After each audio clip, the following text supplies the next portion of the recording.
Romanos capítulo 2, verso 25 al 29. Pues en verdad la circuncisión aprovecha si guardas la ley, pero si eres transgresor de la ley, tu circuncisión viene a ser incircuncisión. Si pues el incircunciso guardare las ordenanzas de la ley, ¿no será tenida su incircuncisión como circuncisión? Y el que físicamente es incircunciso, pero guarda perfectamente la ley, te condenará a ti, que con la letra de la ley y con la circuncisión eres transgresor de la ley. Pues no es judío el que lo es exteriormente, ni es la circuncisión la que se hace exteriormente en la carne, sino que es judío el que lo es en lo interior, y la circuncisión es la del corazón, en espíritu, no en letra, la alabanza del cual no viene de los hombres, sino de Dios.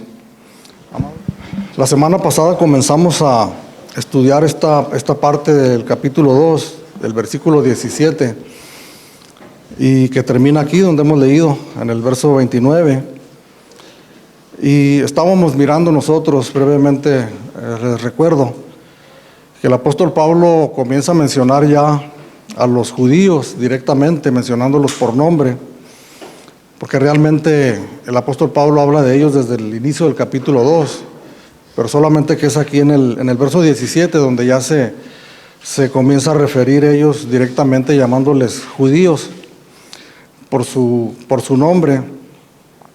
Y mirábamos que los judíos tenían o tienen todavía dos fundamentos en los cuales ellos se sienten orgullosos, y que es su fortaleza, de donde ellos se abrazan, y que es la ley y la circuncisión. Y la semana pasada mirábamos los versículos del 17 al 24, donde el apóstol Pablo menciona la relación de los judíos con la ley. Y mirábamos que se está refiriendo específicamente a la ley de Moisés, a la ley que Dios le dio al pueblo de Israel por medio de Moisés, y cómo ellos la tenían tan en alta estima y se sentían orgullosos porque ellos ciertamente habían sido depositarios de la ley de Dios. Pero lo que hace el apóstol Pablo pues es simplemente demostrarles a ellos que no eran ellos capaces de cumplir la ley de una manera perfecta en su totalidad. Les hace ver el apóstol Pablo que esa fortaleza que ellos tenían pues realmente no era tal, porque ellos no podían mantenerse en una obediencia completa y total a los mandamientos de Dios. Y aquí en estos versículos que leímos hace unos momentos y que son los que vamos a estar considerando en esta mañana, el apóstol Pablo habla ahora del otro fundamento, de la otra fortaleza de los judíos, que era la circuncisión. Todos nosotros a grandes rasgos sabemos lo que es la circuncisión física, ¿no? Hecha en la parte íntima del varón. Es una incisión o un corte que se hace en el prepucio del varón. Y la ley de Dios era que ellos debían de ser circuncidados, los varones, al 8º día de nacidos. Pero cuando alguna persona adulta por alguna razón no se había circuncidado, o algún gentil se convertía al judaísmo, pues era circuncidado ya de edad adulta. Entonces esta era una marca externa, al igual que la ley, que eran mandamientos de Dios que ellos cumplían de manera externa. Entonces eran señales en las que ellos anunciaban de alguna manera al mundo sus marcas de que eran el pueblo de Dios. Y aunque la circuncisión fue establecida por Dios mucho tiempo antes de que fuera dada la ley de Moisés, fue dada a Abraham. En Génesis capítulo 17, eso lo podemos mirar ahí, cómo Dios hace pacto con Abraham. Y él le dice que va a multiplicar su descendencia, que por medio de él va a levantar un pueblo grande, que va a ser su pueblo, el pueblo de Dios, y que va a tomar posesión en esos momentos donde Abraham estaba, que era la tierra de Canaán. Y lo único que Dios pedía a cambio era la obediencia. Entonces mucho tiempo después fue dada la ley de Moisés, pero los judíos de alguna manera en sus mentes y en sus corazones ellos relacionaban la circuncisión con la obediencia a la ley de Moisés. En el libro del Éxodo, en el Antiguo Testamento, Éxodo capítulo 19 y 20, en adelante, es cuando Dios le da las leyes a Moisés. Dios llama a Moisés al monte Sinaí y es donde Dios le da las tablas de la ley. Entonces aquí en el capítulo 19, Dios está hablando con Moisés. En el verso 7 y el 8 dice: entonces vino Moisés y llamó a los ancianos del pueblo y expuso en presencia de ellos todas estas palabras que Jehová le había mandado. Y todo el pueblo respondió a una y dijeron: todo lo que Jehová ha dicho, haremos. Y Moisés refirió a Jehová las palabras del pueblo. Entonces Dios habló con Moisés y le estaba dando los mandamientos que posteriormente Moisés llegó y se las anunció a todo el pueblo. Pero aquí en esta ocasión bajó Moisés y dice que llamó a los ancianos del pueblo y les expuso en presencia de ellos las palabras que Jehová les había mandado. O sea, los mandamientos de Dios, la ley. ¿Y qué fue lo que dijeron los ancianos y el pueblo de Israel? Ellos dijeron, dice, todo el pueblo respondió a una y dijeron: todo lo que Jehová ha dicho, haremos. Y Moisés refirió a Jehová las palabras del pueblo. Entonces, cuando nosotros escuchamos hablar del pacto de Dios con el pueblo de Israel, pues hablamos el pacto que Dios hizo, ¿verdad? De las promesas de bendición, de todo lo que le cumplió, todo lo que Dios le prometió a Abraham, se lo cumplió, sin faltar una sola letra. Podemos decir, y como dicen algunos autores bíblicos, que fue un pacto de alguna manera unilateral, porque nosotros entendemos un pacto como un acuerdo al que llegan dos personas, una negociación, ¿verdad? Una estira y una afloja. Pero en este caso con Dios no fue así. O sea, el pueblo de Israel no negoció con Dios. Simplemente Dios llegó con Moisés, le estableció sus estatutos, sus mandamientos, y ve y díselos al pueblo. Y la parte del pacto que a ellos les correspondía era simplemente obedecer a las palabras de Dios. Ellos querían la bendición de Dios, deseaban la bendición de Dios, pues ellos tenían que obedecer a las palabras de Dios. Entonces, la circuncisión, que ya tenía muchos años llevándose a cabo desde que Dios estableció el pacto con Abraham, llegó a ser un símbolo de la obediencia del pueblo de Israel a Dios. Cuando miramos aquí estos versos que el apóstol Pablo está hablando, recordemos que es una labor de convencimiento por medio de la palabra de Dios.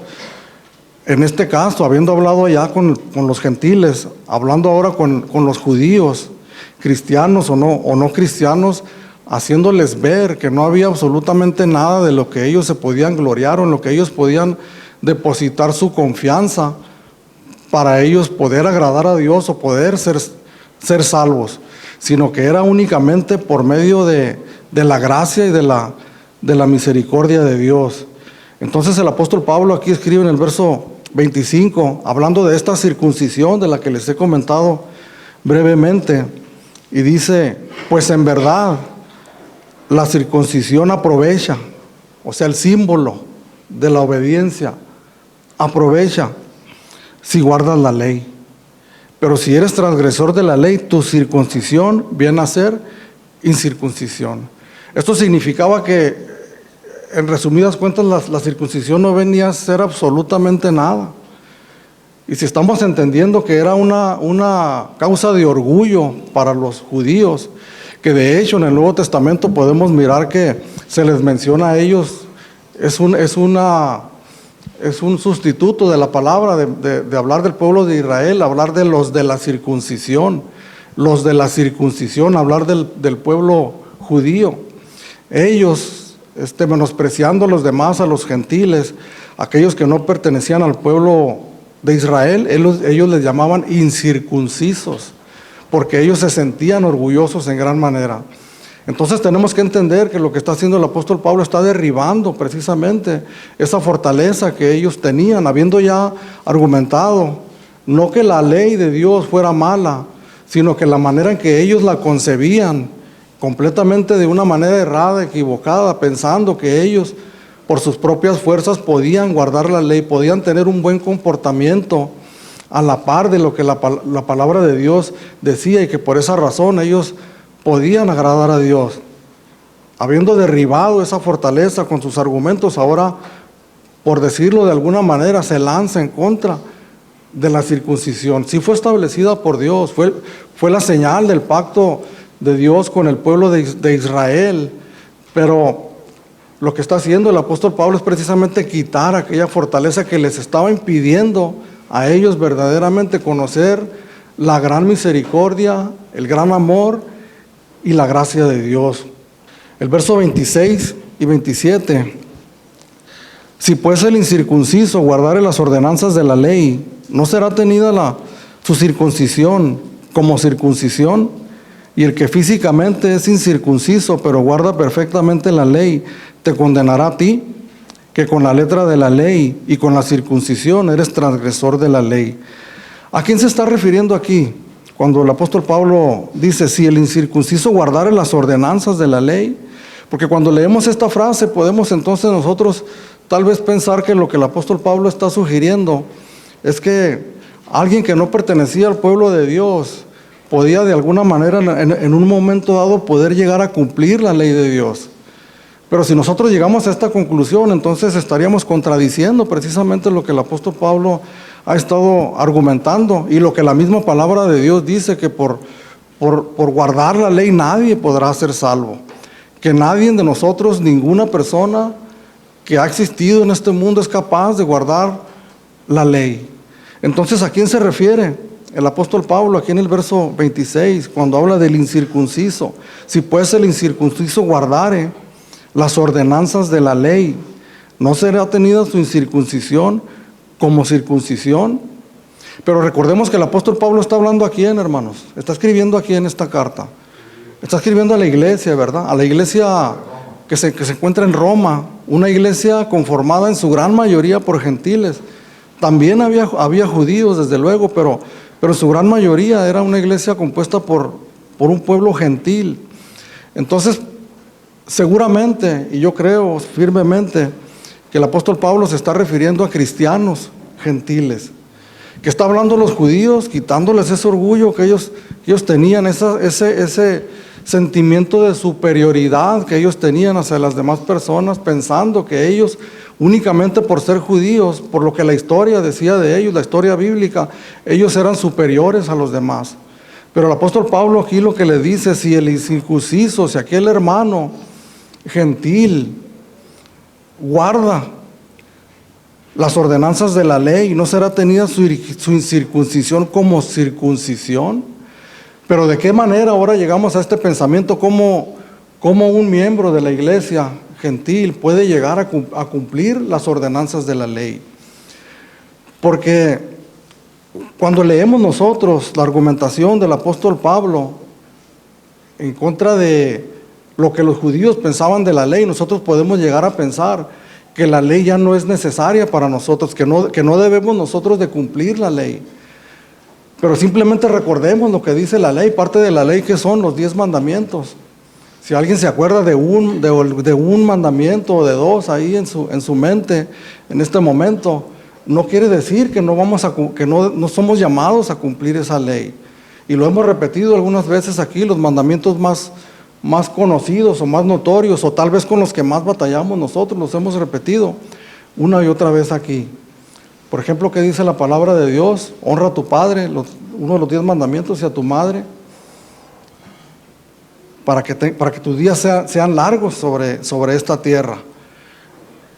¿Qué dice la palabra de Dios? No desearás a la mujer de tu prójimo, que son de esos pecados, ¿verdad?, que están abajo del tapete, que escondidos como la basura que escondemos abajo del tapete, pero que sin embargo en el corazón Dios todo lo ve y sabe y sabemos nosotros también que es difícil para nosotros guardar esos mandamientos, que es difícil, mas sin embargo el apóstol Pablo no es un caso, una situación hipotética la que está diciendo, si el incircunciso guardare las ordenanzas de la ley. Porque verdaderamente nosotros como cristianos, gentiles, podemos decirlo, que no somos judíos, nosotros somos llamados a guardar los mandamientos de Dios, a una obediencia a Dios. Decía Fabiola hace unos momentos una gran verdad. ¿Cuál es una de las marcas más notorias de un verdadero, de un genuino creyente? Y al hablar de esta marca, miramos verdaderamente que no es una marca externa como la circuncisión o como las obras a las que nos llamaba la ley, sino que esta es una marca interna que comienza en lo más profundo del corazón y que se llama obediencia a Dios.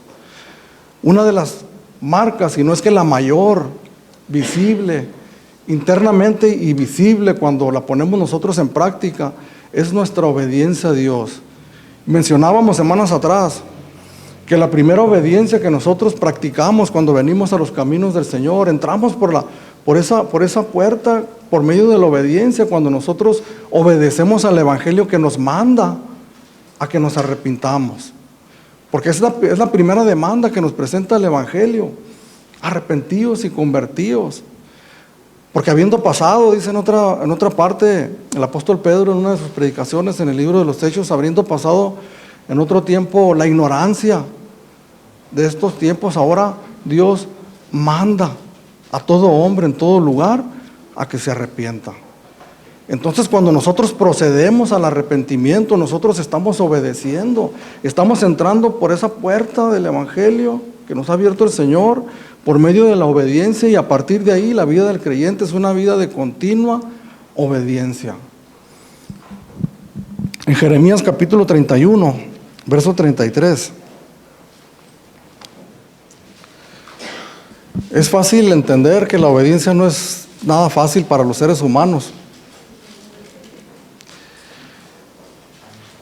Cuando recordamos lo que le he mencionado en algunas ocasiones, o en muchas ocasiones tal vez, al mirar el ejemplo de nuestros hijos cuando están pequeños, ¿no? Y que decimos nosotros que son inocentes, que son unos angelitos, ¿verdad? De 1 año, de 2 o de 3. Sin embargo, a esa tierna edad, esa pequeña edad, ellos manifiestan una desobediencia hacia los padres. Jeremías capítulo 31, versos 33 y 34, dice: pero este es el pacto que haré con la casa de Israel después de aquellos días, dice Jehová. Daré mi ley en su mente y la escribiré en sus corazones, y yo seré a ellos por Dios y ellos me serán por pueblo. Se está refiriendo al pueblo de Israel porque es una promesa para ellos, pero esta es una profecía que abarca mucho más para allá, porque está hablando del nuevo pacto y que nos abarca a todos nosotros que hemos sido alcanzados por esta promesa. ¿Y cuál es la promesa de Dios? Él iba a dar su ley en nuestras mentes y la iba a escribir en nuestros corazones. ¿Cuál es la marca, repito una vez más, de un genuino creyente? Es la obediencia. Es un deseo, una inclinación del corazón del ser humano a obedecer a Dios. Es un cambio completamente en nuestra manera de pensar, de que antes éramos rebeldes, éramos renuentes a obedecer a la palabra de Dios.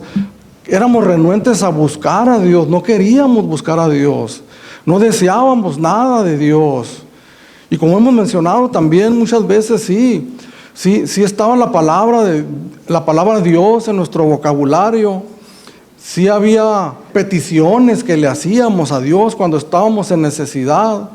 Sí había una creencia inculcada tal vez desde nuestros padres, desde nuestra niñez, pero no había un deseo genuino por allegarnos a Dios, por vivir una vida que nosotros sabíamos y que hablábamos también semanas atrás de la conciencia, conocimiento que Dios nos ha dado de lo que es bueno y lo que es malo, y que nosotros sabíamos, intuíamos, aún sin leer la palabra de Dios, lo que Dios desea de nosotros, pero no había ese deseo en ninguno de nosotros de buscar a Dios.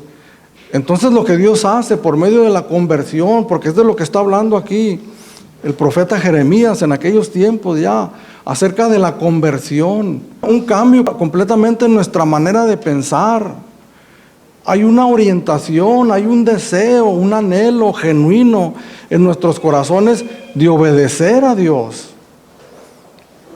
que comenzamos nosotros a a entender la palabra de Dios, la comenzamos a leer, nos la comienzan a enseñar, comenzamos a comprender lo que Dios quiere, pero lejos de sentir un rechazo como en otro tiempo existía, una aversión a ello, un no querer saber de eso, ahora hay un anhelo en nuestras vidas de obedecer a Dios.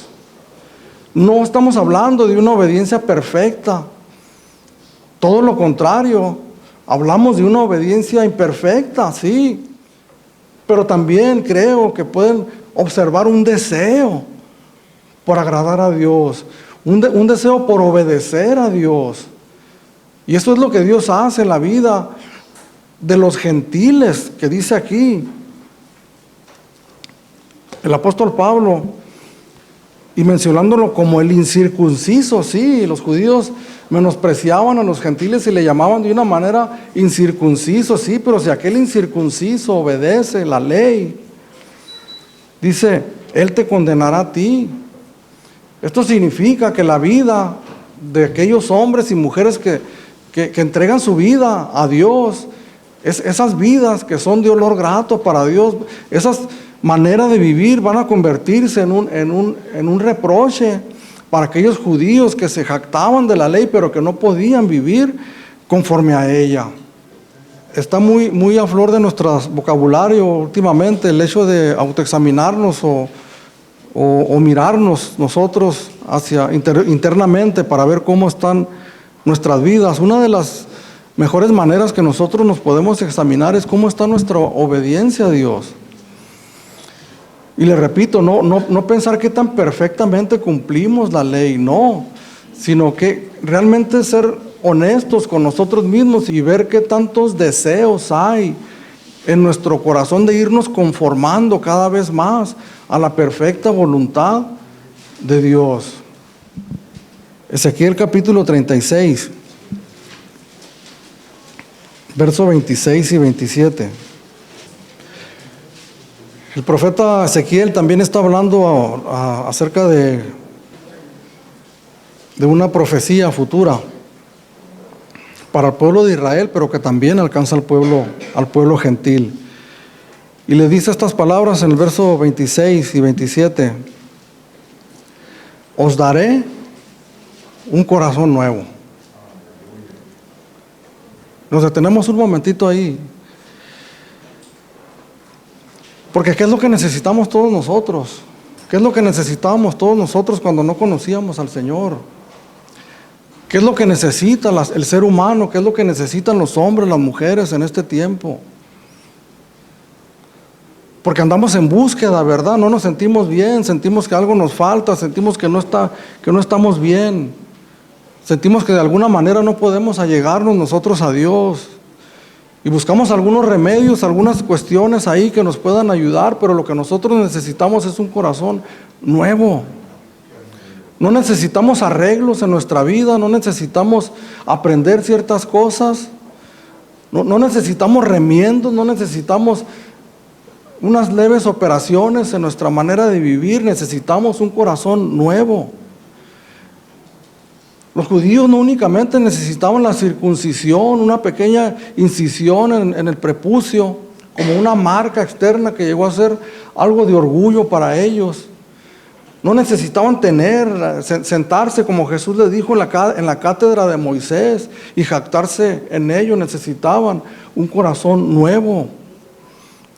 Lo que todas las personas necesitan es un corazón nuevo. Dice el proverbista, dame, hijo mío, tu corazón. ¿De qué habla la palabra de Dios cuando habla del corazón? Cuando vamos con el médico, habla de uno de los órganos principales, vitales del cuerpo humano, que simple y sencillamente si el corazón deja de fallar, todo nuestro cuerpo se para. Pero bíblicamente, espiritualmente, el corazón significa el centro mismo de la vida del ser humano. Aquí están todo lo que nosotros somos, nuestros anhelos, nuestros deseos, nuestra voluntad. Todo lo que nosotros gustamos, deseamos, anhelamos, aquí está. Y la verdad de las cosas es que cuando no conocemos a Dios, y les repito, una de las cosas que menos nosotros deseamos es a Dios. las cosas de Dios, hacer la voluntad de Dios, allegarnos a Él, vivir conforme a su voluntad, no deseamos eso. Por eso el Señor, sabiendo la gravedad de la condición en la que el ser humano se encuentra, dice: les voy a dar un corazón nuevo. Y pondré espíritu nuevo dentro de vosotros. Y quitaré de vuestra carne el corazón de piedra y os daré un corazón de carne. Y pondré dentro de vosotros mi espíritu y haré que andéis en mis estatutos y guardaréis mis preceptos y los pongáis por obra. A mí me gusta subrayar algunas palabras que para mí son claves en la Escritura y que me ayudan a recordar la importancia del texto que estoy leyendo. Y yo subrayé aquí esta palabra: y haré. Haré que andéis en mis estatutos y guardéis mis preceptos y los pongáis por obra. Entonces Dios nos da un nuevo corazón, nos da una nueva naturaleza, nos da una nueva esencia. Ya no somos los mismos. Eso es lo que Jesús habla en Juan capítulo 3, cuando se enfrenta con Nicodemo, cuando habla con Nicodemo, versículo 3, que nos es necesario nacer de nuevo. Y es algo de lo que les comentaba hace unos momentos, que no estamos hablando de parches, que no estamos hablando de remiendos, que no estamos hablando de cambios de actitudes, de superaciones personales. Estamos hablando de una renovación completa y total. Entonces, cuando el Señor dice que les va a dar un corazón nuevo, está hablando precisamente de la nueva naturaleza que todos nosotros necesitamos. Una naturaleza habituada al pecado, una naturaleza hecha ya, formada, moldeada a las cosas de este mundo, anhelante y deseosa de las cosas que hay en este mundo. A la menor necesidad que sentimos como seres humanos, corremos a las cosas de este mundo. Y perdónenme la comparación que algunos han hecho, es imposible hacer, perdónenme la expresión, la comparación, es imposible hacer que un cerdo, limpiarlo, bañarlo y que viva de una manera limpia en su hábitat natural, porque no es su naturaleza. El apóstol Pedro escribió: es como la puerca lavada que vuelve a su cieno, hablando de los falsos maestros, porque es su naturaleza. Nosotros corremos, si Dios no obra en nosotros, sí podemos mejorar, sí podemos cambiar, podemos eliminar algunas cosas negativas, pero nuestra naturaleza no nos podemos nosotros deshacer de ellas. Entonces ese milagro nos los proporciona Dios, algo que nosotros no podemos hacer, y nos da un corazón nuevo. En el verso 27 dice: y pondré dentro de vosotros mi espíritu, el espíritu de Dios morando dentro de nuestras vidas, en nuestros corazones, y haré, porque nosotros no podemos. No significa una manipulación, no significa una manera robótica de trabajar en nosotros, hombres sin voluntad, mujeres sin voluntad, que únicamente Dios nos presiona un botón y nosotros automáticamente, sin decidir, hacemos lo que Dios quiere, porque Dios apela a nuestra voluntad, porque nosotros ya le entregamos nuestra vida, nuestro corazón, nuestra voluntad. Cuando Dios se apodera de nosotros, se apodera absolutamente de todo, de todo.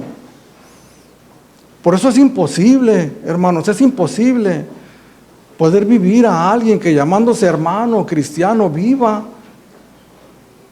en los dos lugares, en el mundo y en el camino del Señor. Porque Dios hace una obra completa y hace una obra total. Entonces Dios pone su Espíritu Santo y dice: y haré que andéis en mis estatutos y guardéis mis preceptos y los pongáis por obra. Aparentemente hay una pequeña diferencia porque era lo que los judíos querían hacer, ¿verdad? Ellos querían poner por obra la ley de Dios, querían andar en ella. Entonces, ¿cuál es la diferencia? La diferencia es la motivación, y la diferencia es de dónde surge eso. Porque déjeme decirle que un comportamiento bueno de una persona puede provenir, perdóname la expresión, del mismísimo infierno. Un comportamiento decente y honrado puede llenar de beneplácito, perdóname la expresión, a Satanás mismo. Porque puede provenir de un corazón orgulloso, jactancioso, deslindándose de Dios y diciendo: yo por mis propias fuerzas puedo vivir así.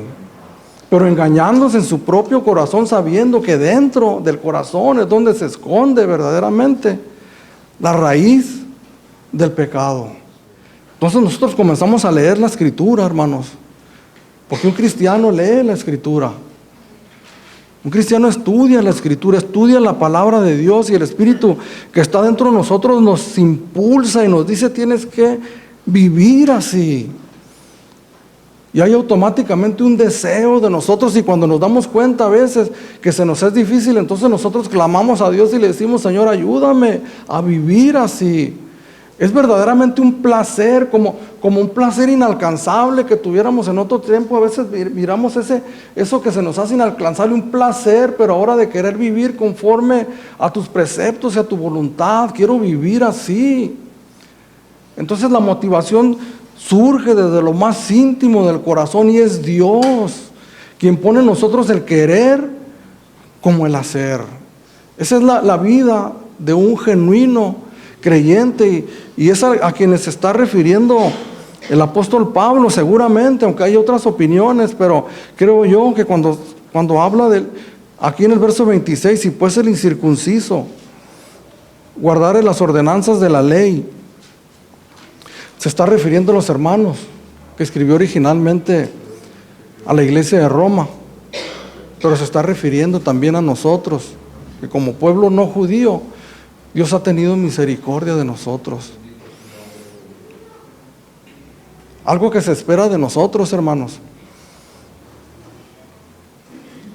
Algo que se espera de nosotros es que nosotros andemos en una estatura, en una medida que Dios ha puesto en su palabra. Un testimonio, hermanos, que nosotros presentemos delante de la gente. Y esto no es para orgullo, para jactancia personal, sino tenemos claro en nuestros corazones que queremos nosotros agradar a Dios y llevar gloria a su nombre. Porque para eso nosotros fuimos creados, para la alabanza de su nombre.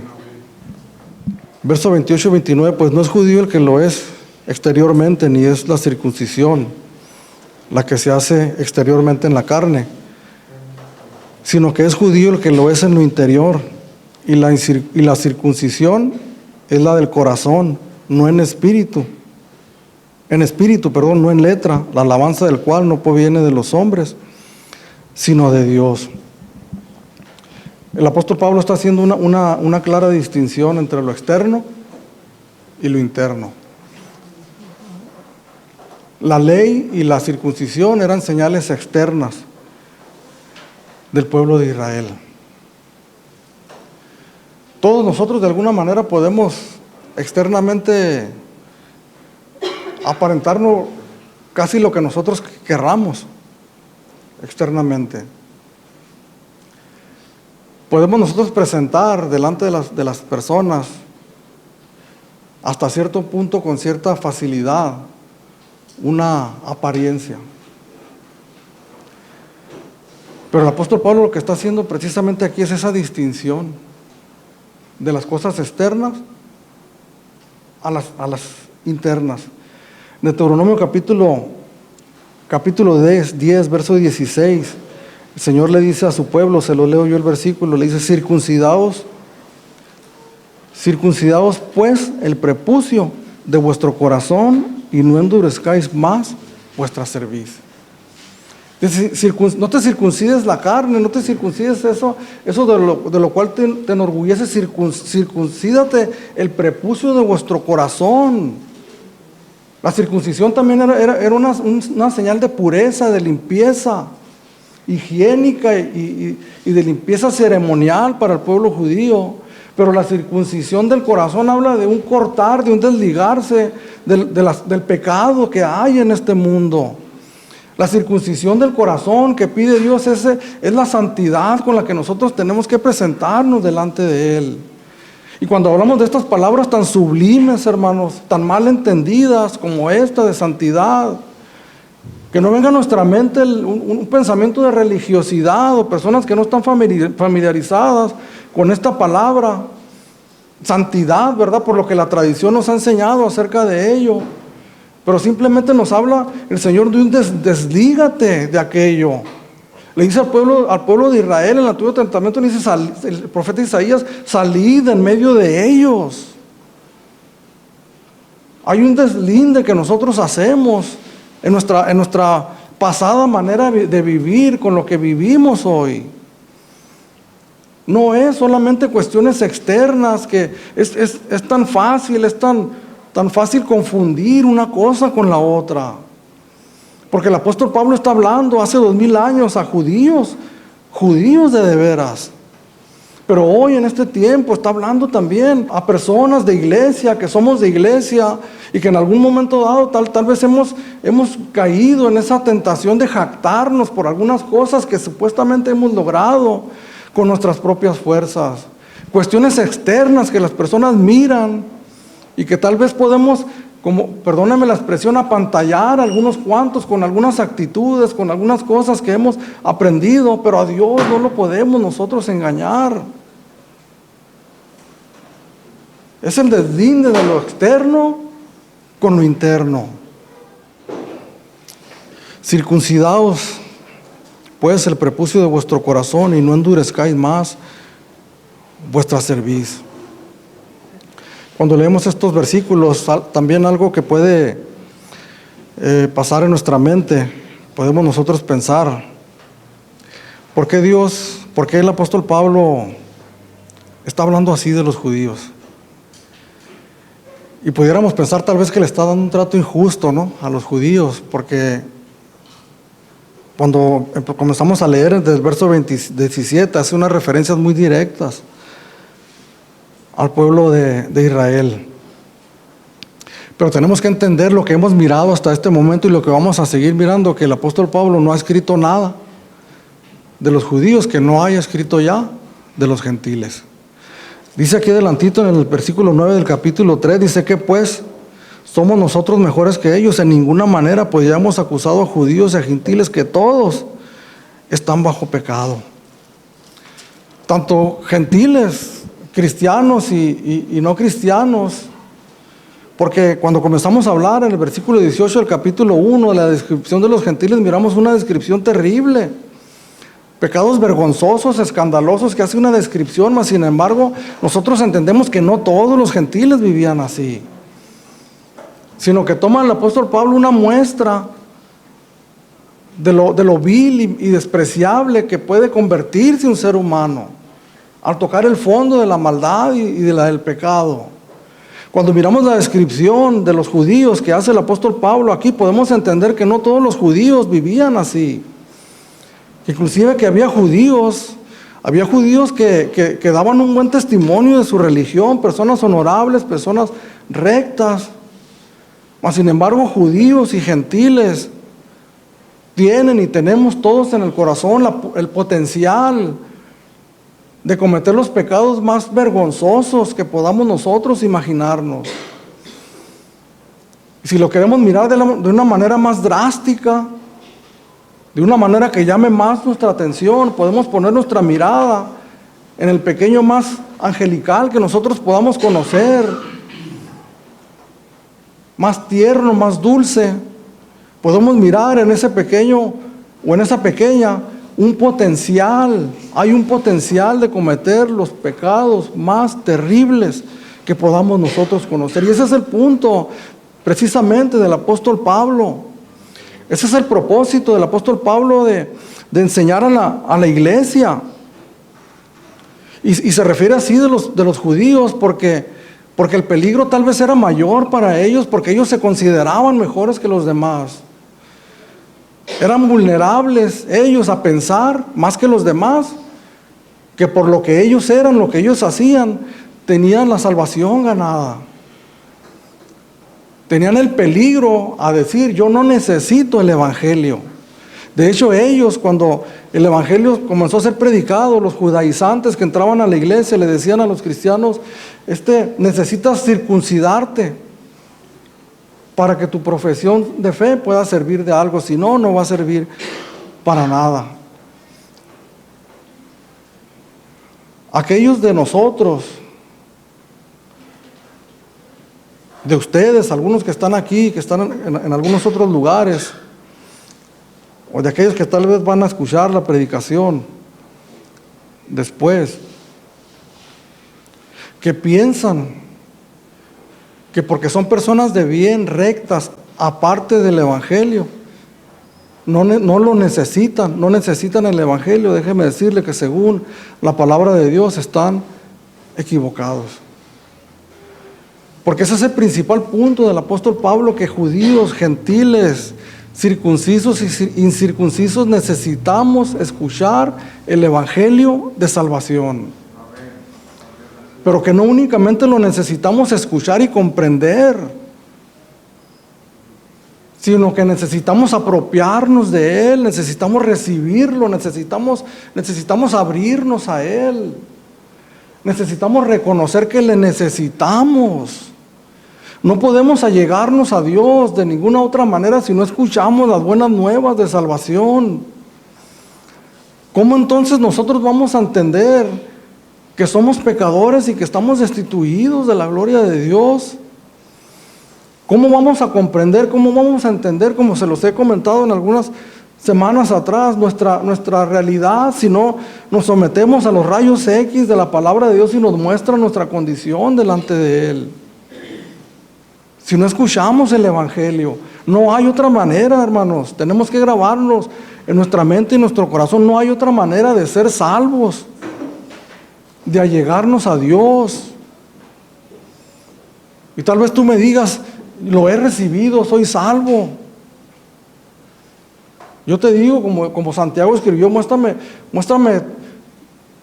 por tus buenas obras tu fe, porque la fe sin obras está muerta.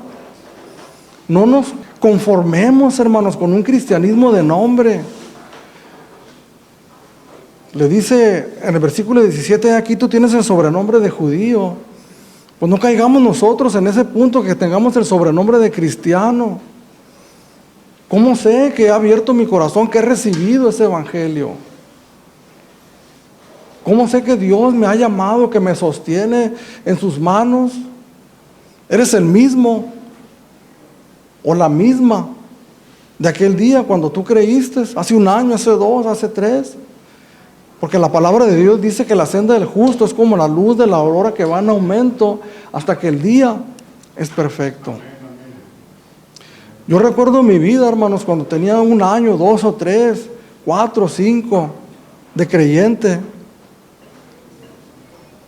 Y me acuerdo los programas que yo miraba de televisión. Me acuerdo mi rutina diaria de vida. Era cristiano, era creyente. Pero han pasado los años y yo ya no hago ni practico algunas cosas que yo practicaba algunos 15, 20 años atrás. Porque es un crecimiento en la obediencia que Dios nos va dando a través de su palabra. Pecadores viles y despreciables,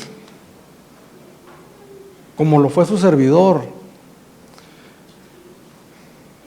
Y personas a la vista del mundo honestas y rectas, necesitamos escuchar el evangelio ambos, porque ambos somos pecadores.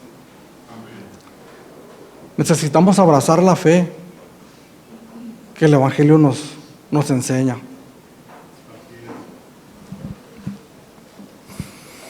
El propósito es que todos entendamos, que todos, jóvenes, jovencitas, como mi nieta Pamela, como Michael, que son los menores de edad que están aquí,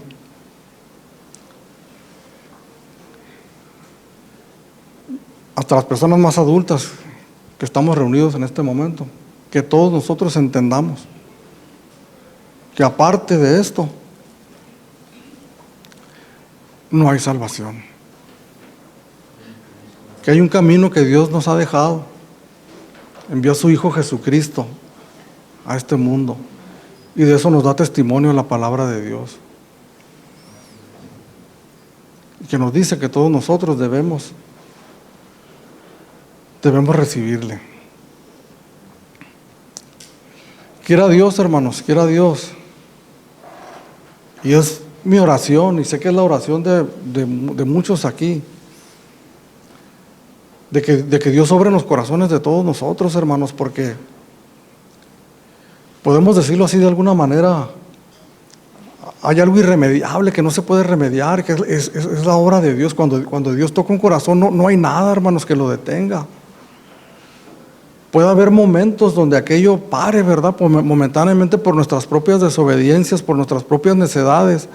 Puede haber momentos donde nosotros nos hacemos a un lado, paramos o retrocedemos un poco, pero inevitablemente nos vamos a encontrar caminando una vez más, porque es Dios quien nos sostiene y nos levanta, porque Dios continúa su obra.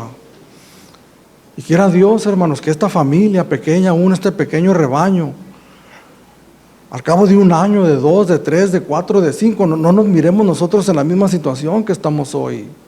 Que volteemos hacia atrás y demos gloria a Dios y digamos: Señor, me has permitido crecer, me has permitido madurar espiritualmente. Ya no soy el mismo, ya no miro las mismas cosas, ya no hablo las mismas cosas, ya no siento las mismas cosas, porque Dios está obrando en nosotros.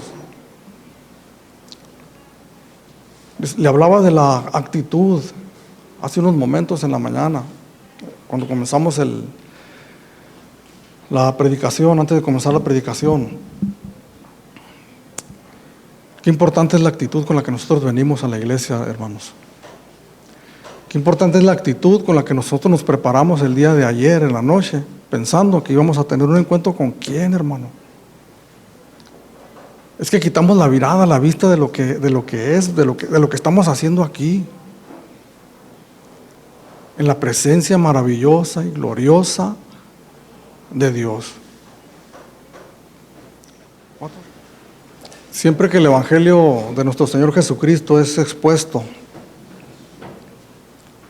ustedes saben que aquí no, algunos que están familiarizados con otras iglesias cristianas, pues ya tiene rato que se han dado cuenta que aquí no hacemos el famoso llamado al altar. ¿Quién quiere recibir a Jesús en su corazón? Levanta tu mano y luego pasa para acá para orar. No lo acostumbramos a hacer aquí, y respetamos a quien sí lo haga. Pero cada vez que el Evangelio es expuesto, el mismo Evangelio, la misma palabra de Dios es un llamado para ti. Es un llamado para el incrédulo a que crea y que se arrepienta.